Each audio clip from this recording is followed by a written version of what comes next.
Mela kif għedtilkom ħanurikom ftit x'features oħrajn tistgħu tużaw fuq Microsoft Forms.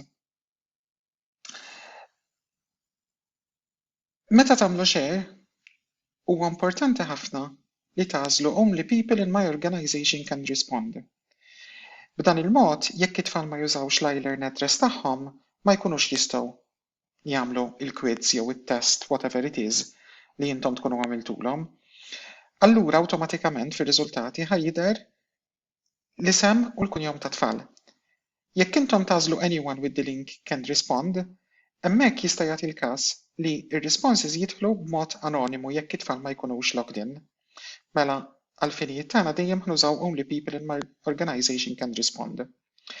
Jekk għandkom quiz u tridu tagħmlu ieħor simili tiegħu u ma tidux toqgħodu tibdew mill-bidu, għamlu get a link to duplicate. Allura ħadd tikkrea quiz ieħor li mbagħad tkun tista' tibdel mingħajr ma titlef l-oriġinal.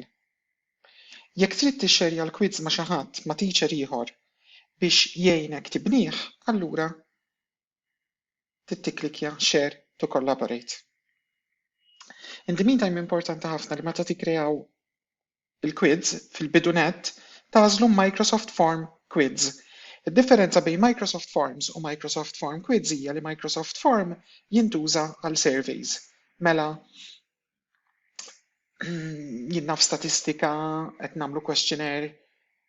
Microsoft Form Quiz itik iċ-ċans li tagħmel review tagħti l-feedback lit-tfal. Meta tkunu qed tagħmlu l-questions, bħalma qed nagħmel hawnhekk, għandek is-subtitles fejn inti tista' tagħmel description. Dik tista' tagħmilha wkoll għal kull question u tagħmilha billi tmur waqt li tkun qed tibni l-question, tikklikja fuq dawn it-tliet dots u tagħżel il-kelma subtitle. U hemmhekk ħajtik iċ-ċans li tagħti eżempju pereżempju mela jekk qed tikkreaw comprehension exercise u tridu tagħtu eżempju tat-tip ta' questions li ħajkun hemm, tistgħu tużaw is-subtitle b'dan il-mod. Jekk titneħħiha kemm tagħmel hekk u s-subtitle telqet. Nassumu qed tibnu quiz bi grammar exercises differenti u ma triduhomx jidhru kollha fuq l-istess faċċata. Tistgħu meta tagħmlu add new, tmorru hawnhekk u tagħmlu add new section. U l-add new section ħattikom iċ-ċans li iddaħħlu iktar instructions mela jinnaf jekk pereżempju l-ewwel exercise kien fuq il-plural u spjegajtu l-plural x'kien, it-tieni section ħatkun fuq in-negattiv, it-title ħajkun hawnhekk ħajjiġi t-title, l-enter description ħanamlu informazzjoni ħanispjegaw x'irridu minn dat tip ta' exercise. Mela litteralment morna minn ħaġa għall-oħra. Allura ħanaqilbu s-section. Meta tfal ħajarawha, ġast biex intikom eżempju, ħanamlu negattiv hawnhekk u hawnhekk ħaniktbu d-dettalji. Meta tfal ħajaraw il-quiz, kif jaslu fit-tarf tal-ewwel section, ħajaraw next, ħajmorru u ħajsibu dak l-affarijiet li hemm fit-tieni section. F'dal-każ ħanħassara għax dan il-quiz qegħdin nużawh.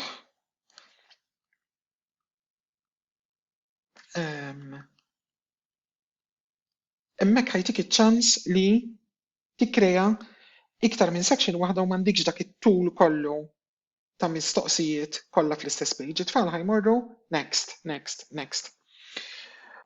Tagħmlu r-review tal-answers, dal-każ hawnhekk diġà għandna ftit answers.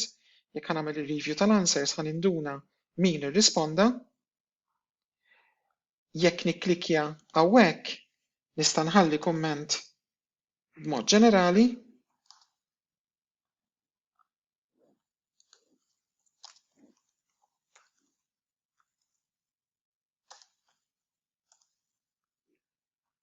Jekk nikklikja hawnhekk ħanħalli kumment li huwa marbut ma' dik il-mistoqsija. F'dal-każ ma se nikteb xejn. Meta nlesti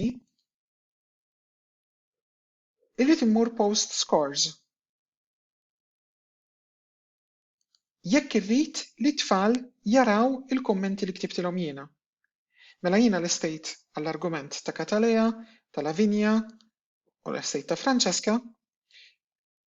Kif nagħmel post scores jekk it-tfal jerġgħu jafsu fuq il-link li huma użaw biex jirrispondu l-mistoqsijiet, allura ħajraw il-kummenti li ktibnilhom aħna. Jekk ma tagħmilx post scores, speċjalment fejn qed nitkellmu dwar creative writing comprehension exercises, mela dawk it-tfal il-kummenti ma rawhomx. So importanti li toqgħodu attenti u tirrispondu tagħmlu l-post scores meta intom wara li intom tikkorreġu x-xogħol. Grazzi u bħas-soltu jekk ikolkom bżonn iktar għajnuna kellmuni.